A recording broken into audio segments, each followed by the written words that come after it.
Bonsoir à tous, bienvenue dans Point de Vue. Ravi de vous retrouver pour ce dernier rendez-vous de la semaine. Écoutez, on a 4 sujets à vous proposer et les voici en images. On espère que ça va vous plaire et que ça va vous intéresser. Nous allons parler... Voilà, on va parler ce soir d'Emmanuel Macron. Le discours du président de la République, c'était lundi devant la conférence des évêques de France, n'en finit pas de faire des vagues. Emmanuel Macron a-t-il enterré la laïcité? Nous nous poserons la question. Et puis on va s'intéresser à la droite qui ne donne pas beaucoup de signes de vie en ce moment, mais où est la droite? Laurent Wauquiez, le président des Républicains, est extrêmement discret sur tous les grands dossiers qui pourtant ne manquent pas, la réforme de la SNCF ou le mouvement des facultés. Qu'est-il arrivé à l'opposition de droite? Vous nous donnerez votre point de vue là-dessus. On va aussi parler de l'évacuation des facultés, l'évacuation des occupants par les forces de l'ordre. Ça s'est passé hier soir à la Sorbonne. Est-ce qu'il faut accentuer ce mouvement et débloquer par exemple l'université de Tolbiac qui est occupée depuis 3 semaines. Et puis enfin, dernier sujet, les médicaments homéopathiques. Il y a une polémique là-dessus, il y a des médecins qui en attaquent d'autres en disant que ça n'a rien de scientifique tout ça. La ministre de la Santé, elle est plutôt pour les homéopathies. Et vous nous donnerez votre point de vue. Et on va bien sûr aussi écouter ceux des 4 invités de cette émission. Bonsoir Véronique Reissoult. Bonsoir. Vous êtes président de Dentsu Consulting. Vous êtes aussi l'un des chroniqueurs, l'une des voix du débat des grandes voix d'Europe 1. Bonsoir Reda Didier. Bonsoir. On est ravis de vous accueillir dans cette émission. Vous êtes expert associé à la Fondation Jean Jaurès. Vous êtes le fondateur du think tank Graines de France. Vous avez aussi été conseiller au cabinet du ministre de la Ville, Patrick Caner. Donc ça, c'était sous François Hollande. Vous êtes proche des socialistes, on va dire, politiquement, vous vous situez ou... Je suis un social-démocrate, vous êtes un tout à fait indépendant, jamais encarté au PS. Très bien. Guillaume Bernard, bonsoir. Vous non plus, vous n'avez jamais été encarté au PS. Ça, je vous le confirme. Voilà, donc vous êtes maître de conférence à l'ICES et votre dernier livre, La guerre à droite aura bien lieu, le mouvement d'Extrogir, a été publié chez Desclés de Brouwer. Et bonsoir à Éric de Couty, le directeur délégué de Marianne. Votre magazine, cher Éric, fait sa couve cette semaine sur Emmanuel Macron, appelé le liquidateur des valeurs de gauche, si on comprend bien, puisqu'il y a un surtitre à droite toute. Et bien justement, ça nous a beaucoup intéressé cette couverture et notamment le dernier item, le liquidateur, Emmanuel Macron provoque les laïcs et cajole les catholiques. Ben, on va y revenir sur ce sujet, ce sera même le premier thème abordé ce soir. Tout est parti, tout a commencé lundi dernier. Emmanuel Macron était au Collège des Bernardins à Paris devant la conférence des évêques de France et il a appelé chaleureusement les catholiques à s'engager dans le débat public. Souvenez-vous. Ce à quoi je veux vous appeler ce soir, c'est à vous engager politiquement dans notre débat national et dans notre débat européen. Car votre foi est une part d'engagement dont ce débat a besoin. Et parce que, historiquement, vous l'avez toujours nourri. Et cette déclaration a fait beaucoup réagir, notamment notre confrère Renaud Dely, le directeur de Marianne, qui explique dans son éditorial de cette semaine que appeler les catholiques à importer leur foi dans le débat public, c'est prendre le risque d'enflammer les esprits, au moment même où l'islam politique mène l'offensive pour asservir les consciences et réguler les affaires du monde. Éric de Couty, est-ce que comme notre confrère Renaud Dely, vous avez sauté sur votre chaise en entendant ces propos du président de la République? Oui, on saute d'autant plus. Je trouve que c'est quelque chose de choquant. Et c'est d'autant plus choquant que Emmanuel Macron nous promet depuis la fin de l'année dernière un vrai discours sur la laïcité. On ne sait pas ce qu'il pense de la laïcité. On ne sait pas ce qu'il a à dire sur la laïcité. Et là, on a une sortie qui est quand même assez insensée dans un débat qui est enflammable. On a une sortie qui est considérable, qui dit on veut réconcilier, on va réparer le lien entre l'État et l'Église. Qui a été abîmée. Mais abîmée par qui? Par quoi? On ne comprend pas ce que ça veut dire. Est-ce que c'est les années précédentes? Moi, je vais vous le dire, moi. Non, mais est-ce que c'est... Pas tout de suite, Guillaume Bernard. Ça veut dire que sous le quinquennat précédent, donc c'est une remise en cause de tout ce qui a été fait, tout ce qui a été dit. Je trouve que c'est extrêmement dangereux. Je trouve qu'il y a quelque chose qui est extrêmement pervers. Est-ce qu'il aurait tenu ce discours-là devant les autres cultes? Sans doute pas. Et je trouve qu'il y a une irresponsabilité considérable de la part du président de la République. Alors, évidemment, cette émission est la vôtre, puisque point de vue, c'est aussi, et d'abord vos points de vue à vous, chers internautes, vous vous exprimez sur le hashtag Figaro Live, hashtag point de vue, et Vivi nous donne son avis. Vivi nous dit, vous ne parlez pas autant de laïcité quand le président de la République va au dîner du CRIF, le Conseil représentatif des institutions juives de France, ou quand il va rompre le jeûne des musulmans. Que le président de la République aille devant l'Église catholique, aille devant le CRIF et qui parle au culte, évidemment, il est dans sa fonction. Personne ne peut contester là. Ça, c'est le propos qu'il tient. C'est le propos qu'il tient à l'égard aux Bernardins. C'est le fond du discours. C'est pas du tout qu'il aille parler et qu'il aille discuter avec... Oh, évidemment, c'est incontestable. Guillaume Bernard, vous travaillez pour un établissement d'enseignement supérieur catholique. Oui. On demande son certificat de baptême à personne ici, mais peut-être que vous-même vous vous êtes senti concerné par cet appel aux catholiques. Moi, j'ai trouvé ce discours évidemment extrêmement intéressant. J'avoue que je ne partage pas l'opinion d'un certain nombre de personnes qui considèrent qu'il aurait renié la laïcité. Parce que de la laïcité, il y a différentes versions. Il y a la laïcité agressive de 1905, mais il peut y avoir une laïcité apaisée, après par exemple les accords avec Briand à partir des années 1920, et puis évidemment Aristide par exemple Briand. Aristide Briand, exactement.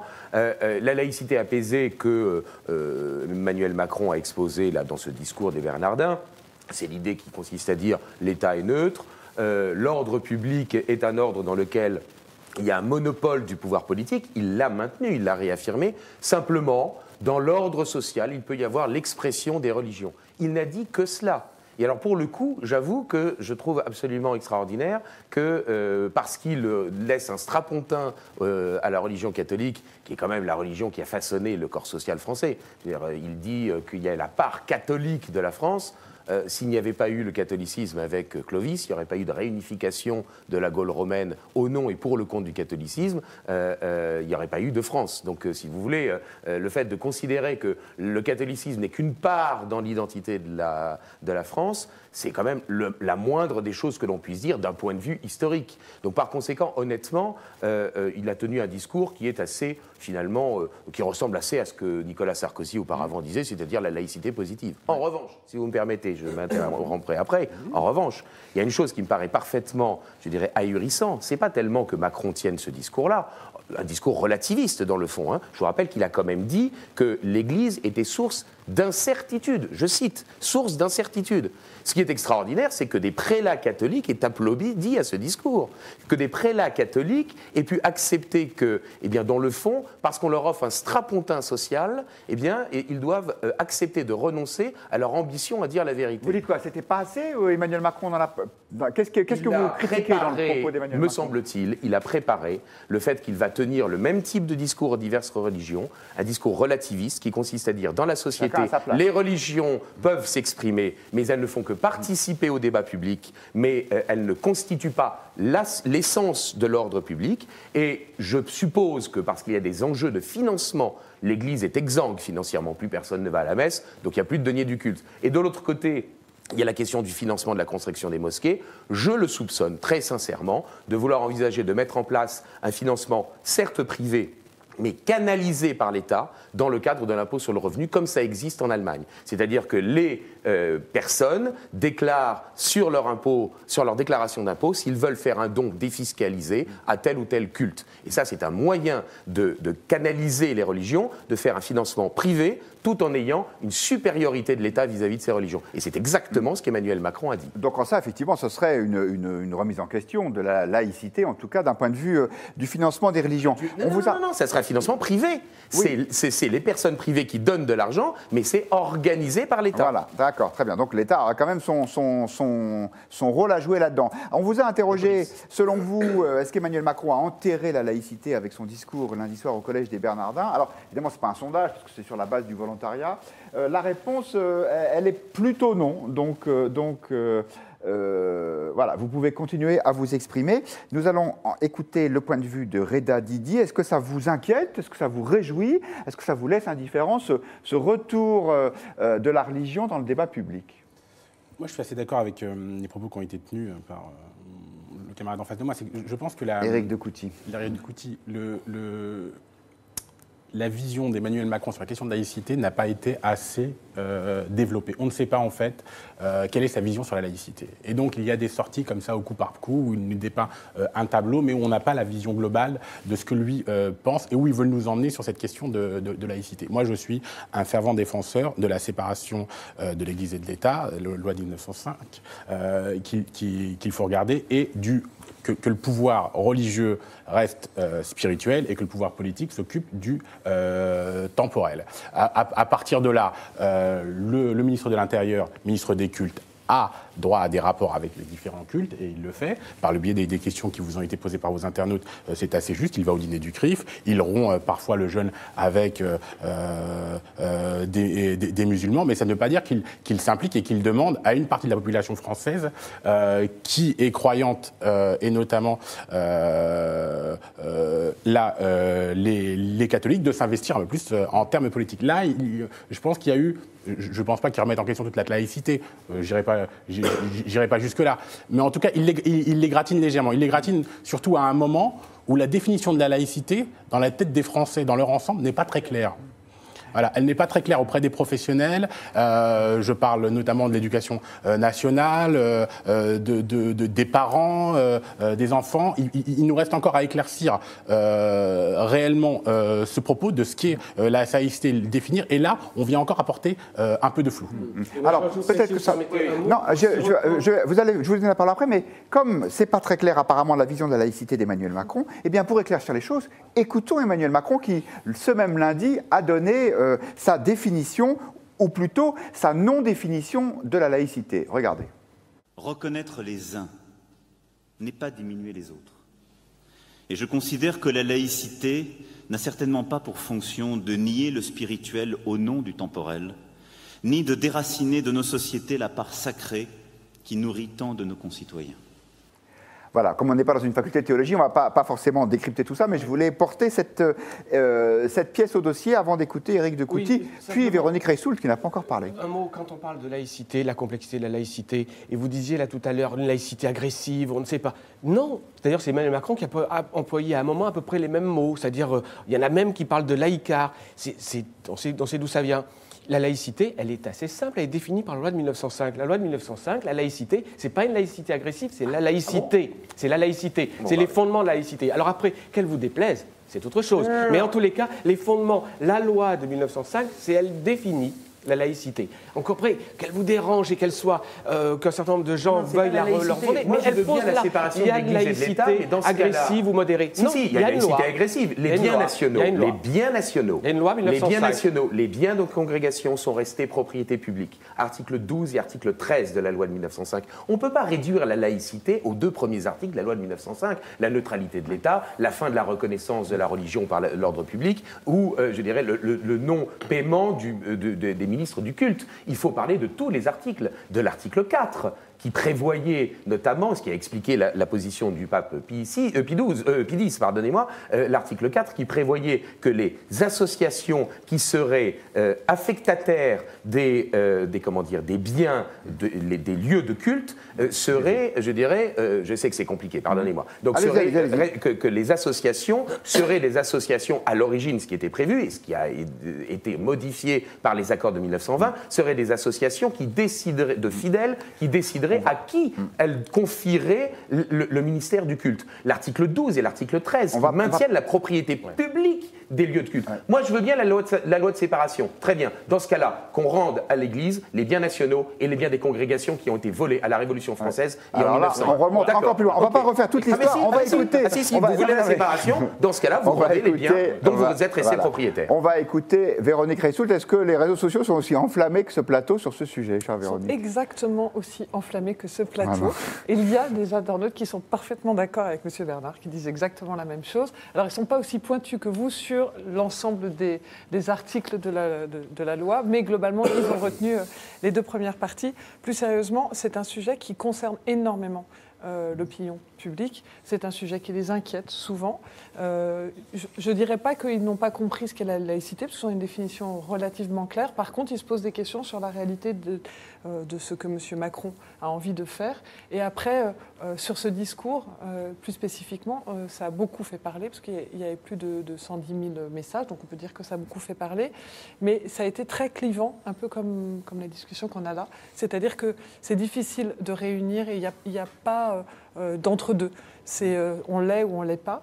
Ce qui était aussi frappant, c'était de voir le sujet des catholiques qui s'expriment rarement sur les réseaux en tant que catholiques, en dehors des espaces, pas réservés, mais il y a des lieux où on parle plus facilement entre soi. Et là, ils étaient assez contents. Ils avaient l'impression que pour une fois, voilà, on parlait d'eux de façon positive. Ils ont été un peu choqués, comme vous. Donc peut-être que c'était les mêmes sur le fait que, effectivement, l'Église ait applaudi. Ça faisait partie des commentaires un peu négatifs des catholiques, mais sinon, globalement, on va dire qu'ils étaient contents d'avoir une place dans ce débat, ce qui n'est pas si fréquent que ça, à les entendre. Alors, moi, je vous donne des commentaires qui viennent de nos internautes. Régine nous dit, en fait, Macron cherche des voix parce qu'il est en baisse dans les sondages et ne sait plus quoi faire. Lo qui nous dit, la gauche est hystérique dès qu'il s'agit de religion. One Shout qui nous dit, le problème du discours, ce sont les dessous et les sous-entendus. Pour la réforme de l'islam de France, c'est très ambigu. Michel nous demande si on va avoir arrivé un nouveau concordat. Et puis, Maryse nous dit, le président Macron a enterré plus que la laïcité. Je pense même qu'il oublie parfois que nous avons fait la révolution de 1789. Ça, c'est un spécial Guillaume Bernard. Et Lo nous dit, on fait la chasse aux islamistes. Pourquoi ne pas faire la chasse à d'autres extrémistes, les ultra-laïcs? Bon, une fois, moi, je donne mon avis, parce que j'ai écrit un éditorial pour dire que, effectivement, les catholiques n'avaient pas l'habitude qu'on les traite avec autant d'égards, donc pour eux, c'était quand même une bonne surprise. Deux, qu'ils admettaient parfaitement la différence entre le pouvoir temporel et le pouvoir religieux, et qu'on pouvait être laïque sans forcément renvoyer la religion dans la sphère privée. Après, c'est vrai qu'il y a un sujet, c'est que dans l'islam, il y a un certain nombre de tendances qui considèrent que l'islam, c'est aussi une organisation politique, et donc cette distinction est peut-être moins évidente pour des musulmans que pour des catholiques. Voilà, c'est un point de vue. Pour une fois, je vous donne le mien. Et je vous propose de parler maintenant d'un autre sujet qui peut-être bouleverse un peu moins les gens, qui sait, la droite française, l'opposition, les républicains. Il y a un certain nombre de gros dossiers en ce moment dans notre vie publique, la réforme de la SNCF, l'occupation des facs, on pourrait en citer quelques autres. La droite est extrêmement discrète, à commencer par le président des Républicains, Laurent Wauquiez. Ce matin, on a demandé des nouvelles de M. Wauquiez à Christian Jacob. Christian Jacob, c'est le président du groupe Les Républicains à l'Assemblée nationale, et voilà sa réponse. Où est passé Laurent Wauquiez? Oh bah écoutez, c'est gentil d'abord de penser à lui, ça me fait plaisir. Bah non, mais on a une actualité nationale très forte. Je suis sensible. Faites-lui confiance pour intervenir le moment venu. Vous savez, le rôle du chef de l'opposition, c'est effectivement... D'avoir la parole rare. Oui, puis surtout une parole qui compte, et on peut lui faire confiance. On est pour le moment, nous, dans le débat parlementaire. Donc le président de groupe, c'est normal que l'on soit sur tous les textes. Ensuite, Laurent Wauquiez, faites-lui confiance. Il ne fait pas un métier facile tous les jours, Christian Jacob. On n'aimerait pas forcément être à sa place. Reda Didi, comment est-ce que vous expliquez cette discrétion de la droite, de l'opposition de droite? Moi, j'ai une explication qui est toute simple, c'est qu'en fait, peut-être que finalement, Emmanuel Macron fait la politique qu'ils auraient fait à sa place, et que donc, ils n'ont pas trop envie ni de critiquer, ni d'approuver. Très compliqué en fait. Ce qu'avait théorisé Emmanuel Macron pendant la campagne présidentielle, de faire imploser la droite, il réussit à le faire aujourd'hui. Il prend tout l'espace. Je me souviens, je crois, d'échanges SMS entre François Fillon et Emmanuel Macron. François Fillon disant tu viens sur mes plates-bandes, Emmanuel Macron lui disant non, mais je vais y être complètement quoi. Et là, on voit bien que il est très compliqué pour un Laurent Wauquiez d'exister politiquement face à la politique que mène aujourd'hui Emmanuel Macron, tant économique que sociale aujourd'hui. Éric de Coutty, on va revoir la couverture de votre magazine, parce qu'en fait l'explication c'est peut-être celle-là, c'est que on n'entend plus la droite, enfin si on l'entend parce qu'elle est à l'Élysée. Oui, mais évidemment, c'est parce qu'une partie, ça vous l'avez dit, c'est pas une affirmation. Mais je pense que ça suffit pas. Ça ne suffit pas. Ça ne suffit pas. C'est-à-dire que la droite, dans ce qu'il en reste aujourd'hui, elle est totalement émiettée. On l'a déjà dit ici. Ce que pense la droite, On n'en sait rien, parce qu'il y a des droites, même dans ce petit morceau de la droite classique, il y a plein de petits morceaux. Il y a plein de gens qui pensent différemment entre eux. Donc il n'y a pas de discours univoque. Donc c'est d'autant plus difficile. Il y a une politique de droite pour l'essentiel, qui est menée à l'Élysée, et puis il y a une droite qui est émiettée avec des gens qui pensent très différemment. Se rajoute là-dessus, c'est que Laurent Wauquiez porte le fardeau, il va le porter longtemps, le fardeau de ses propos à l'école d'ingénieurs de Lyon, à l'école de commerce, qu'il a profondément discrédité. Et je trouve que la cure de silence... on n'est pas sincère quand on parle aux médias. S'il avait dit que ça, c'est toute sa parole qui s'est discréditée. Donc je pense qu'il se paye une cure de silence pendant quelque temps. Pour lui, ça n'est pas malsain. Guillaume Bernard, est-ce que vous partagez ce constat? Est-ce que la droite est aujourd'hui au pouvoir en France, à l'Élysée, avec Emmanuel Macron? Alors, ce n'est pas parce qu'Emmanuel Macron couvre un spectre politique qui va du milieu de la gauche au milieu de la droite, ce n'est pas parce qu'il a réalisé la grande coalition libérale, libertaire, ou du moins du libéralisme économique et du libéralisme sociétal, qu'il est forcément de droite. On peut être positionné à droite sur le spectre politique sans être philosophiquement de droite. Et donc ce qui piège la droite, ou du moins ceux qui sont supposés être véritablement de droite, eh bien c'est qu'en fait ils confondent les libertés des corps sociaux, libertés économiques, libertés sociales, qui sont effectivement philosophiquement de droite, avec le libéralisme, qui lui est une philosophie politique et une philosophie économique, qui elle, est originairement de gauche.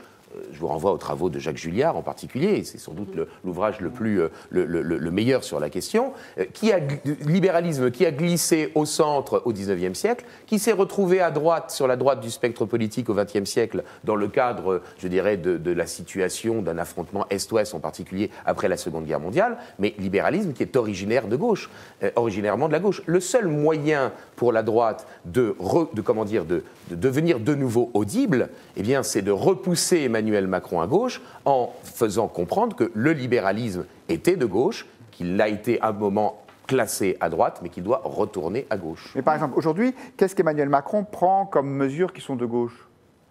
Mais sur laquelle... des mesures... Mais en fait, libéraliser par exemple la SNCF, pour vous...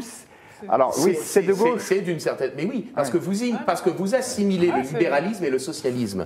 Je vous rappelle qu'il n'y a pas identité entre la gauche et le socialisme. Et d'ailleurs, entre nous soit dit, le socialisme, il est quoi? Il est réformiste ou il est révolutionnaire? Le socialisme, il est collectiviste ou il n'est pas collectiviste? Mais oui, vous comprenez bien. Or, il ne faut pas assimiler la gauche et le socialisme. Dans les familles politiques de gauche, il y a notamment le socialisme, mais il y a aussi, par exemple, la famille politique radicale, Clémenceau. Au début de la Troisième République, le radicalisme était à l'extrême gauche, c'était une famille politique libérale. Elle s'est finie et elle a évolué sous la pression du développement des socialistes pour finir au centre-gauche. Mais le libéralisme est idéologiquement de gauche. Merci. On a posé la question à nos internautes. Avez-vous l'impression que la droite française est actuellement absente? Eh bien, les 3/4 disent oui, ce qui paraît un constat assez juste. Quant à Alexandre, il nous dit « Je préfère qu'on entende moins la droite et qu'elle travaille sur un projet plutôt que de parler pour ne rien dire. » Véronique Reissoult, vous ne parlerez pas pour ne rien dire. Non, alors déjà, je peux vous dire qu'effectivement, elle est absente. Si on regarde juste les volumes, on ne parle pas du tout de la droite. Si on regarde juste les leaders d'opposition, pour vous donner une idée, Laurent Wauquiez a eu 14 000 messages cette semaine. C'est pas beaucoup. Marine Le Pen, 47 000. Ah oui. Jean-Luc Mélenchon, 44 000. Donc on peut commencer à dire qu'on ne parle pas tellement de lui. Et il faut penser aux militants et aux sympathisants, mais surtout aux militants LR qui sont désespérés parce qu'ils aimeraient bien avoir des théories qu'ils pourraient partager, ils aimeraient bien avoir des messages, et en fait, ils savent pas que dire, ils sont un peu embêtés, donc même eux, on les entend pas tellement, ils sont un peu entre deux, donc oui, elle a disparu, et c'est compliqué. Alors la seule bonne nouvelle dans tout ça, c'est qu'il y a le PS qui permet toujours de se remonter le moral, et donc en termes de visibilité, voilà, donc en termes de visibilité, c'est pire, mais bon, je sais pas si c'est vraiment une bonne nouvelle pour les militants. Mais si vous permettez un mot, on l'a vu cette semaine, justement après la sortie d'Emmanuel Macron, notre débat précédent, il y a un certain nombre de leaders de droite qui sont venus réagir successivement aux micros, différents micros. Ils ont tous abondé, pour l'essentiel, dans le sens d'Emmanuel Macron. Donc c'était, aux quelques moments où ils avaient l'occasion de s'exprimer, ils montraient leur convergence et aucune divergence. Alors, y compris sur la SNCF, on a retrouvé à peu près la même chose sur la SNCF. Donc effectivement, peut-être que la droite parle pas beaucoup, parce qu'elle a du mal à exprimer des différences face à Emmanuel Macron, peut-être aussi parce qu'elle n'a pas envie de parler des sujets qui fâchent, notamment celui des appels du pied qui sont faits par la droite de la droite, le Front National, le Nicolas Dupont-Aignan, pour une espèce d'alliance. Alors, il y a un responsable de droite, ancien ministre, ancien député des Républicains, Thierry Mariani, qui dit que lui, ça l'intéresserait éventuellement de se rapprocher du FN, pourquoi pas pour une liste européenne. Eh bien là encore, Christian Jacob était à la manœuvre ce matin. À partir du moment où il y a le moindre engagement, la moindre union avec le Front National, Thierry Mariani, moi je le regretterais beaucoup, mais n'a plus sa place chez nous. C'est clair, c'est net, c'est sans ambiguïté, c'est à lui de prendre ses décisions, mais encore une fois, il parle pour lui et lui seul. Les troupes de Thierry Mariani, il les a le matin en se regardant devant la glace. Voilà, Christian Jacob était ce matin chez le confrère d'Europe 1. Guillaume Bernard, est-ce que c'est vrai que les gens des Républicains qui sont tentés par une alliance plus à droite, ils sont aussi peu nombreux que le dit Christian Jacob ? À la tête des Républicains, sans doute, à la base, ils sont beaucoup plus nombreux. Et je crois qu'en fait, ce que les hommes politiques ne comprennent pas, c'est qu'ils continuent à raisonner en termes d'appareil, en termes de combinaison de partis. La droite qui, elle, pourrait être audible, c'est une droite du terrain, c'est une droite du tissu social, c'est une droite des élus locaux, et une droite des militants, qui, elle, aspire effectivement non pas à des combinaisons politiciennes, mais à une unité sur la base d'une plateforme commune, c'est-à-dire sur la base de valeurs communes, sur la base d'un programme commun. Et ça, cette droite-là, eh bien, pour l'instant, elle n'émerge pas encore, mais elle est en passe d'émerger, ou disons, elle essaye de poindre, avec notamment ce qui est sorti chez vos confrères de Valeurs Actuelles, l'appel d'Angers. C'est-à-dire l'idée, n'est-ce pas, que des personnalités venant de différents partis politiques, des militants, etc., peuvent se réunir, non pas en faisant des alliances d'appareils, mais en créant une mouvance, un mouvement, une dynamique qui, elle, s'appuie sur des valeurs communes. Mais il y aurait un programme commun, vous croyez à un programme commun entre le Front National et les Républicains ? Eh bien voilà, entre le Front National et les Républicains, non. Non. Bien sûr que non. Mais en revanche, entre des personnes venant de ces diverses organisations qui abandonneraient leurs différents partis pour constituer une nouvelle organisation qui, elle, ferait l'unité politique de la droite, ça, en revanche, je crois que c'est tout à fait envisageable. C'est clair Reda que Didier. on voit dans le... Moi, juste sur la question, on parle là des militants, en fait, qui seraient plus ouverts à...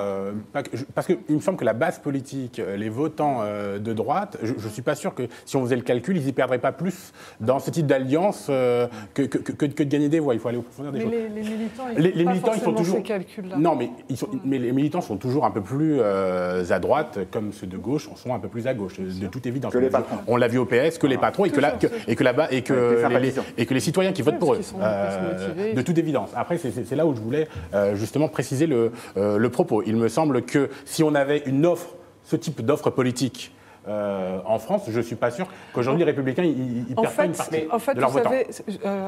C'est juste que rien que dans le vocabulaire que vous utilisez, vous dites ce type d'offre. En fait, ce qui a changé, c'est que c'est ce type de demande.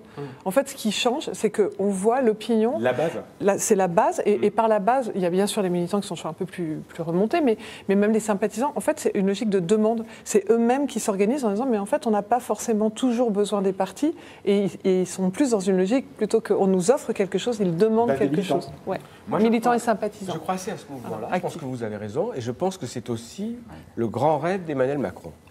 Ça, si ce mouvement-là prend cette forme-là, qui revient à liquider les Républicains dans leur forme actuelle, après avoir liquidé le Parti Socialiste, donc finalement on arrive à cette fameuse force centrale extrêmement large, qui est En Marche ou autre chose, en tous les cas Emmanuel Macron, et puis avoir deux pôles radicaux, les Insoumis, et cette force-là. Je pense que cette réalité-là que vous décrivez, qui je pense a quelques consistances, eh ben, ce sera la concrétisation du grand rêve d'Emmanuel Macron entamé au début de l'année dernière. Oui, mais justement, c'est aussi par la présence d'Emmanuel Macron que le peuple de droite, pour dire les choses rapidement, envisage cette unité contre Emmanuel Macron. Pour repousser un peuple de droite, si vous voulez. Une partie de la droite. D'accord. Mais enfin, en tout cas, si vous voulez, jusqu'à présent, vous aviez des jeux d'appareils. Or, à partir du moment où Aucun des appareils, que ce soit le Front National ou LR, ne sont en capacité, surtout séparés, de gagner. Une partie du peuple de droite, lui, envisage l'idée de se passer de ces partis pour justement constituer une dynamique du même type que Macron a été une dynamique sans parti politique, une dynamique qui créerait une mouvance politique qui pourrait à terme aboutir à un parti. Dans les reportages, on a produit un certain nombre de reportages qui montrent ça, effectivement, une demande d'un certain peuple. Après, effectivement, est-ce que c'est une telle offre politique serait condamnée à l'opposition? C'est un autre point. Deux points de vue d'internautes pour terminer cette partie de notre émission. Marianne qui nous dit « La gauche a disparu à un tel point de la pensée politique que la routine centre-droit est confortablement installée au pouvoir. » Et Alexandre nous dit « La droite doit être libérale conservatrice, pas étatiste conservatrice comme le veut Wauquiez. » Bon, alors ça mériterait un autre débat que malheureusement on n'aura pas parce que le temps nous manque. On va passer sur une actualité plus immédiate avec la situation dans les facultés. Il y a à peu près une dizaine de facs qui sont bloquées en France, ou bien totalement, ou bien partiellement. Jusqu'à présent, il y a eu peu d'interventions policières, sauf hier soir, où les CRS sont intervenus à la Sorbonne pour dégager l'université. Est-ce que c'était une bonne idée? Est-ce qu'il faut faire évacuer ces facs par les forces de l'ordre? On va se poser la question. Je vous propose d'avoir un point de vue d'abord, celui d'Éric Coquerel, qui est député de Seine-Saint-Denis, député La France Insoumise. Pour lui, la répression, c'est une très mauvaise idée, et voici pourquoi. Ce gouvernement ne retient aucune leçon de l'histoire. Comment beaucoup de mouvements étudiants se sont lancés? C'est, bien sûr, il y a une réforme contre laquelle on s'oppose, mais souvent, c'est quand tout d'un coup, on utilise la répression. Pourquoi? Parce que le copain de la fac qui se dit « Tiens, est-ce que je vais faire grève? Je ne suis pas sûr. » C'est vrai que la pression sociale est plus forte. Le jour où tout d'un coup, il y a des matraques envoyées sur son copain d'à côté, il se met en mouvement. Et c'est exactement ce qui est en train de se passer. Ce qui fait qu'au lieu d'avoir des AG de 200, 300, 400 personnes, c'est maintenant 1000, 2000 personnes. Donc, je pense qu'il est en train de se passer quelque chose de profond dans ce pays. Et on ne l'arrêtera pas en évacuant la Sorbonne. Alors les AG, ce sont les assemblées générales. Éric Coquerel est peut-être plus familier de ce genre d'organisation que tous ceux qui nous regardent. Reda Didier, est-ce que vous pensez que ça a assez duré, ces blocages? Parce qu'il y a quand même beaucoup d'étudiants qui, eux, aimeraient bien travailler, passer leurs examens et qui ne peuvent pas rentrer. Oui, j'entends ce point de vue. En même temps, moi, je suis un fervent... Nous, tous les jours, ce qu'on essaye de faire, c'est de recréer du lien entre les citoyens et le politique. C'est-à-dire recréer de la confiance à un moment où on se dit que les citoyens se désengagent de la sphère politique, n'ont plus confiance dans ces politiques ou autres. Et on se dit que... tous les moments de politisation, donc des jeunes esprits qui se politisent comme ça, sont des choses à prendre. Et en même temps, on entend, puisqu'on est à l'ère du en même temps, on entend ces étudiants qui voudraient bien passer leur diplôme dans des conditions tout à fait convenables. Il faut trouver un juste milieu. Moi, j'ai pas de réponse. Je suis pas un fervent. Je suis pas un fervent soutien aux interventions. Je pense que ça, à un moment où on est à un âge où on veut se politiser, on interroge la démocratie, on interroge le monde politique, on veut prendre ses décisions, avoir ce type d'intervention là et pas toujours ce qu'il y a de plus fin. Donc, et vous ne serez peut-être pas complètement surpris, vous n'êtes pas exactement sur la ligne des internautes du Figaro, puisqu'on leur a posé la question. Depuis ce matin, c'est la question du jour posée sur lefigaro.fr. La police doit-elle évacuer les occupants? Alors là, on parle de Tolbiac. Tolbiac qui est bloqué depuis plus de 3 semaines. Et alors là, c'est un oui. Oui, sur 12 000 votants. Donc c'est pas, voilà, encore une fois, c'est pas un sondage, puisque c'est sur la base du volontariat, mais quand même, ça dit quelque chose de l'époque. Et vous, Éric Decouty, est-ce que si vous étiez ministre de l'Intérieur ou des universités, vous appelleriez les forces de l'ordre? Déjà, l'évacuation de la Sorbonne, c'est emblématique. La Sorbonne, je crois que depuis 1968, n'a jamais été occupée. Donc ça a une explication historique, en quelque sorte. Surtout au moment de l'anniversaire, la Sorbonne est évacuée. Et donc... Surtout, je vous coupe une seconde, parce que dans les locaux de la Sorbonne, il y a la chancellerie des universités. Oui. Donc symboliquement, c'est très fort. C'est très très fort. Donc c'est pour tout ça que l'occupation de la Sorbonne n'était pas possible. Le pouvoir ne peut pas accepter l'occupation de la Sorbonne.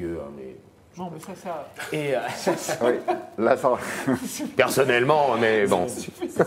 donc après, non, moi je pense que effectivement l'utilisation de la matraque, qui pour l'instant a été contenue, mais la situation, il y a des groupuscules, il y a des situations très particulières. Je pense qu'il faut que le ministre trouve une solution. Si on peut trouver une solution par le dialogue, par la discussion, je pense qu'elle sera mieux. Guillaume Bernard, rassurez-nous, à l'ICES, il n'y a pas général. Non, d'ailleurs, j'invite tous les étudiants qui veulent passer une bonne année universitaire à venir chez nous. Et oui, comme ça, ils viendront dans une vraie université libre. Bon, trêve de plaisanterie.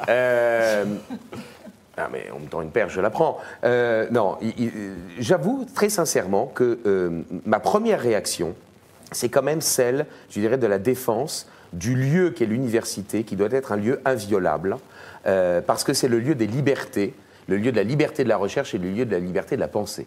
Et donc, par conséquent, la présence de la police dans une université, je sais que ça vous étonne un peu, honnêtement, non. Moi, franchement, ça ne me satisfait pas complètement. Le problème, c'est que le lieu, il est d'abord violé par des activistes qui empêchent d'autres étudiants de travailler sereinement. Et c'est quand même ça le fond du problème. C'est-à-dire que on n'est même pas, si vous voulez, comme chez Rousseau, où la majorité a le droit d'écraser la minorité. On est là dans le cadre d'une minorité qui veut imposer ses vues à la majorité. Ça me fait penser, on parlait tout à l'heure justement de la laïcité de la Révolution, ça me fait penser aux révolutionnaires qui voulaient imposer la liberté et qui du coup interdisaient les vœux monastiques.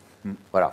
Très sincèrement, je crois qu'il faut laisser les étudiants qui veulent travailler, que donc par conséquent, effectivement, il vaut mieux débloquer les universités. Eh bien, une fois n'est pas coutume, Guillaume Bernard est sur la même ligne que le président de la République. Écoutez ce que disait Emmanuel Macron hier chez nos confrères de TF1. Qu'il y ait du débat, c'est une très bonne chose. Je constate quand même que dans beaucoup d'universités occupées, ce ne sont pas des étudiants, mais ce sont des agitateurs professionnels. Hein, les professionnels du désordre dont parlait Michel Audiard. Donc, les professionnels du désordre, ils doivent comprendre que nous sommes dans un état d'ordre. Et les étudiants, ils doivent comprendre une chose, c'est que s'ils veulent avoir leurs examens en fin d'année, c'est mieux de les réviser, parce qu'il n'y aura pas d'examen en chocolat dans la République. Véronique Reissoult. J'ai besoin de vous dire que cette expression a été adorée. Ouais. Les diplômes en chocolat. Oui, ça, les gens ont adoré. Non, plus sérieusement, vous posiez la question de, finalement, les jeunes, est-ce qu'ils s'intéressent à la politique, est-ce que ces sujets les concernent? Pour vous donner une idée, il y a à peu près plus de 400 000 messages sur juste cette semaine, avec 54 000 personnes qui s'expriment, qui ont émis ces messages. Donc ça veut dire que c'est un sujet qui concerne beaucoup, beaucoup de gens. Quand on regarde ce qui se dit, alors vous allez me dire c'est assez logique parce que les jeunes sont sur les réseaux sociaux et qui s'expriment et que c'est un moyen de s'organiser aussi, c'est un moyen de se donner des consignes, c'est devenu une habitude. Et d'ailleurs eux-mêmes l'expliquent à chaque fois qu'ils sont interviewés que les réseaux sociaux sont un bon moyen pour se renseigner. Mais ce qui est intéressant, c'est de regarder finalement quels sont les mots les plus cités dans l'ensemble de ces messages et on s'aperçoit que c'est pas si positif que ça. Plus exactement, en fait, il y a une énorme interrogation, y compris des étudiants, sur pourquoi.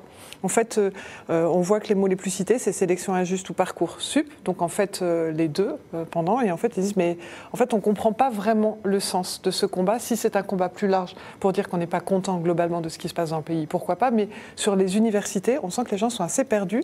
Il y a évidemment le sujet des examens, pas en chocolat, mais la préoccupation pour beaucoup de est-ce que je vais pouvoir passer mon année. Et puis, le mot Notre-Dame-des-Landes ressort beaucoup dans les messages aussi sur les universités, avec un parallèle sur le sujet des activistes, ou en tout cas le sujet de le sentiment que c'est une petite minorité qui s'excite. Et après, quand on regarde est-ce qu'ils ont trouvé qu'hier soir c'était une bonne idée, finalement, ils rejoignent un peu votre propos qui est de dire ça serait mieux quand même que la police n'intervienne pas, ça serait mieux quand même qu'on ne pousse pas dans ce sens-là. Donc globalement, sur l'ensemble des messages, ils ne sont pas forcément favorables à l'intervention de la police, mais ils ne sont pas non plus forcément favorables à l'ensemble de ces blocus, parce qu'en fait, ils ne comprennent pas.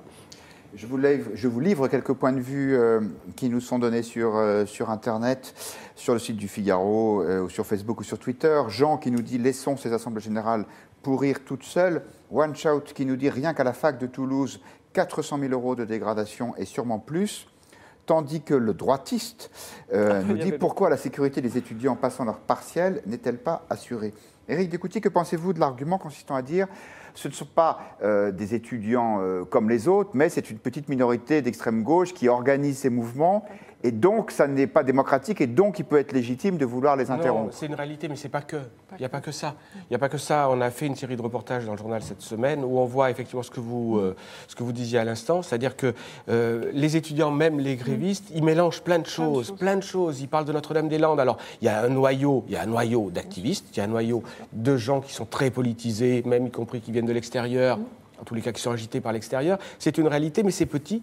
Et puis, il y a à côté des gens, des gamins, hein, sans que ce soit du tout péjoratif, et qui mélangent tout. Il y a Notre-Dame-des-Landes, il y a la politique d'Emmanuel Macron, il y a tout un tas de choses qui se mélangent et qui font que ce n'est pas seulement une colère contre une réforme, comme on l'a vu à d'autres moments. Je laisse le dernier mot, la dernière question à l'Artichaut. C'est probablement un pseudonyme qui nous dit « Et le chien de Tolbiac a voté quoi finalement ?» Et si la régie peut le faire, on va revoir ces images absolument extraordinaires. Vous savez, il y a eu une assemblée générale avec une conférence de presse d'étudiants grévistes à Tolbiac, et au milieu d'entre eux, il y avait un chien qui était le chien d'un des leaders du mouvement. Et en fait, tout ça a donné l'occasion pour les adversaires de ce mouvement de le tourner en dérision. Le chien de Tolbiac étant devenu une grande vedette. Il a même été rebaptisé Guevara par un tweetos facétieux. On parle d'un dernier sujet qui n'a vraiment rien à voir. Les médicaments homéopathiques. Alors il y a une polémique en ce moment sur l'efficacité des médicaments homéopathiques, sur le fait de savoir est-ce qu'il faut les rembourser ou pas. Alors tout est parti, comme c'est souvent le cas, du Figaro, puisque le 19 mars dernier, il y avait une tribune dans le Figaro, 124 professionnels de santé, dont un nombre important de médecins, qui dénonçaient ce qu'ils appelaient les médecines alternatives, en disant qu'elles n'avaient rien de scientifique, l'homéopathie et d'autres, et que ces pratiques étaient basées sur des croyances promettant une guérison miraculeuse et sans risque. Sauf que les médecins qui pratiquent, notamment l'homéopathie, ne l'entendaient pas de cette oreille, et donc ils ont demandé à leurs instances disciplinaires, en l'occurrence les conseils départementaux de l'ordre des médecins, d'engager des procédures contre les médecins qui avaient signé cette chronique, en estimant que leurs propos étaient diffamatoire. Et puis, la ministre de la Santé, Agnès Buzyn, est entrée dans la ronde. Hier, elle était sur RMC et on lui a demandé ce qu'elle pensait, tout simplement, de l'homéopathie. Et voici sa réponse. Les Français y sont attachés. C'est probablement un effet placebo. Si ça peut éviter d'utiliser des médicaments toxiques quelque part, je pense que nous y gagnons collectivement. Voilà, donc, ça ne fait pas de mal. On continue à rembourser l'homéopathie. Nous verrons parce que ce sont... Ah, nous verrons. Non, mais nous verrons parce que les choses évoluent. Il y a en permanence une évaluation des médecines qu'on appelle complémentaires. Si ça continue à être bénéfique sans être nocif, ça continuera d'être remboursé. Alors, il n'y a pas forcément uniquement des grands spécialistes de ce sujet autour de cette table, je le dis tout de suite, mais ça n'empêche pas d'avoir un point de vue. C'est tout le sel de cette émission. Guillaume Bernard, l'homéopathie, c'est l'effet placebo ou ça... Écoutez, moi, ce que j'en sais, naturellement, c'est celui d'un cobaye, beaucoup plus que celui d'un spécialiste de la question. Ce que j'ai cru comprendre, c'est que les médecines homéopathiques ne sont pas simplement curatives, elles peuvent être aussi préventives, et que donc, par conséquent, ça a été dit par le ministre, si j'ai bien compris, d'une certaine manière, ça peut éviter un certain nombre de dépenses supplémentaires. Mais très sincèrement, je crois qu'il y a un enjeu qui est peut-être plus important que doit-on rembourser. C'est peut-on le rembourser. C'est-à-dire qu'en fait, il faut placer le sujet. Peut-on, c'est-à-dire a-t-on assez d'argent ? A-t-on assez d'argent ? C'est-à-dire, peut-on, il faut placer le sujet dans son contexte. Très sincèrement, à une époque où on n'a pas d'argent pour les soins palliatifs, où l'euthanasie arrive à grands pas, et j'ai cru comprendre que notre ministre de la Santé n'y était pas totalement hostile, à une époque où certains veulent même tuer Vincent Lambert, qui n'est absolument pas, en fin de vie, mais qui n'est qu'handicapé. Voilà, c'est une personne profondément handicapée, qui est hospitalisée depuis plus de 15 ans, je crois maintenant. Voilà. Et dont les médecins à l'hôpital de Reims arrêter l'alimentation et l'hydratation. Donc, je veux dire, à une époque où il y a des pressions financières pour mettre en place l'euthanasie et pour tuer Vincent Lambert, très sincèrement, rembourser l'homéopathie ne me paraît pas absolument une priorité. Je pense qu'il y a peut-être plus d'argent à mettre dans les soins palliatifs pour éviter l'euthanasie que pour rembourser l'homéopathie. Même si c'est probablement pas les mêmes montants. On a posé la question à nos internautes. Selon vous, faut-il rembourser les médicaments homéopathiques? C'est assez partagé, mais il y a quand même une majorité, 59% qui dit non, et 41% disent oui. One Shot qui est assez d'accord avec Guillaume Bernard, en tout cas sur le premier constat, la question n'est pas faut-il, mais peut-on rembourser l'homéopathie, tandis que Kiffé nous dit c'est un scandale économique et intellectuel de rembourser ces médicaments. Éric de Coutty, avez-vous un point de vue sur cette question? J'ai écouté le docteur Bernard qui a mélangé plein de choses, plein de choses. On va dire qu'il a métapolitisé le sujet. Parti au meurtre de... Non, plus sérieusement, parce que là, c'est une confusion. Je ne sais pas si vos internautes ont tout compris. On a bien compris votre discours. Plus sérieusement, ce que je trouve amusant, dans ce que dit la ministre, c'est justement, elle dit...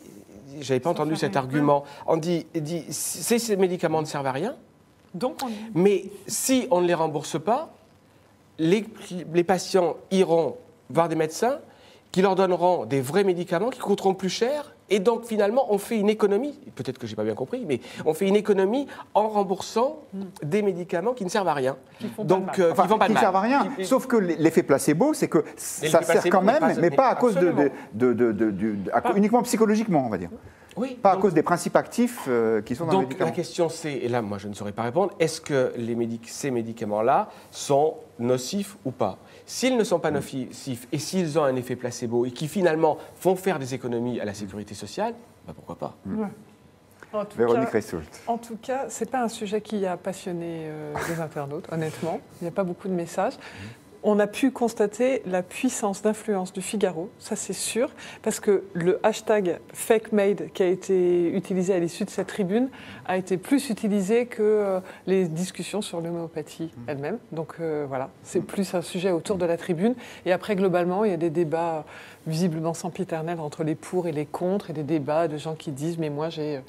beaucoup d'expériences de famille, de gens, de preuves que ça fonctionne, et l'inverse, voilà. Mais ça n'a pas vraiment... Je crois qu'on arrive à peine à 14 000 messages sur l'ensemble de la semaine, dont 6 000 sur FakeMade à l'issue de la tribune. Donc on ne peut pas dire que c'est un sujet qui mobilise l'opinion. Vous êtes prudent là-dessus.